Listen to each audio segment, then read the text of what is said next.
What up, Cowboys Nation and YouTubers? This is the VA Dallas Cowboy fan coming at you while leaving work. Normally I don't make these videos,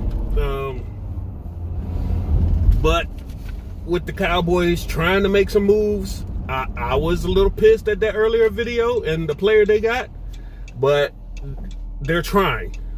I've reserved judgment. I'm trying not to be too hot-headed about it, but the Cowboys are trying to make some moves.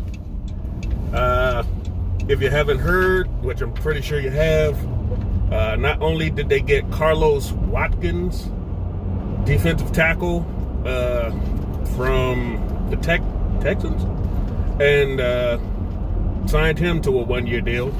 We signed Brent to a one-year deal, 29 years old. He comes, he's 6'7", 305 pounds out of UVA. He was a fourth-round pick in 2014 to the Ravens. And interestingly enough, he was actually drafted in the CFL as well. And they retained his rights in case he ever wanted to play in the CFL. He did not. So they did not actually get him. But they did hold his rights until he was drafted in 2014. The CFL team, he was actually drafted in the second round in 2013 to the Hamilton Tiger Cats. But didn't work out that way. He went into the draft next year and got drafted by the Ravens in the fourth round. So that's where he ended up, from Baltimore from 2014 to 2018. Then he was with Tennessee in 2019, and he's been with the Bears the last two seasons. He's grading out as one of the better run stuffers out there. So having him on the D-line, I know he's basically another three-tech.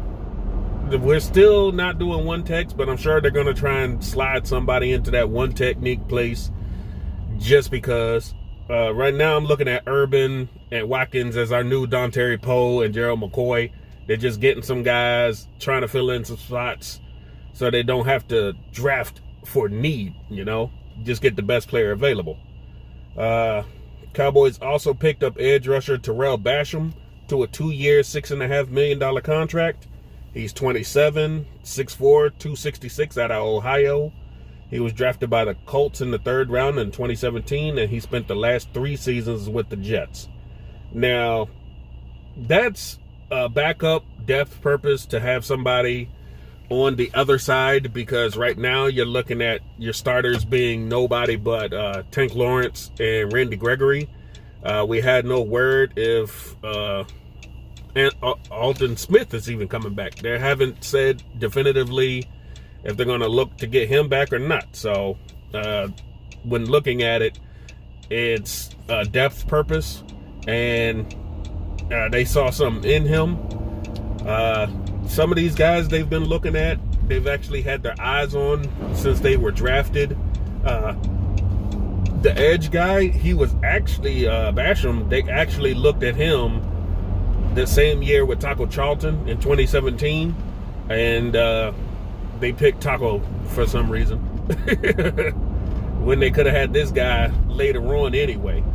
But because they picked Taco in the first round, they didn't bother going back for this guy. But apparently somebody's kept an eye out for him, and now that he was a free agent, they finally pulled the trigger on him to see what he's got.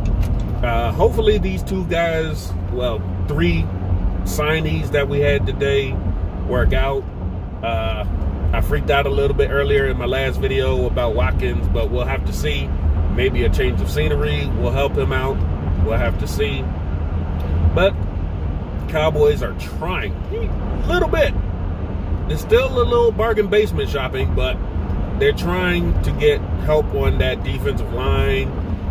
They're not making any moves at corner or safety yet, but as the market slows down and the numbers start coming back down to where they like it, we might see some movement then. But that's the news for today. Those 3 guys signed. Hopefully, tomorrow will bring some more news, but more than likely they're going to hold off until next week when clubs are starting to get a little more desperate. And, excuse me, people's asking prices start coming down a whole lot more, especially for the Cowboys who are a bit frugal.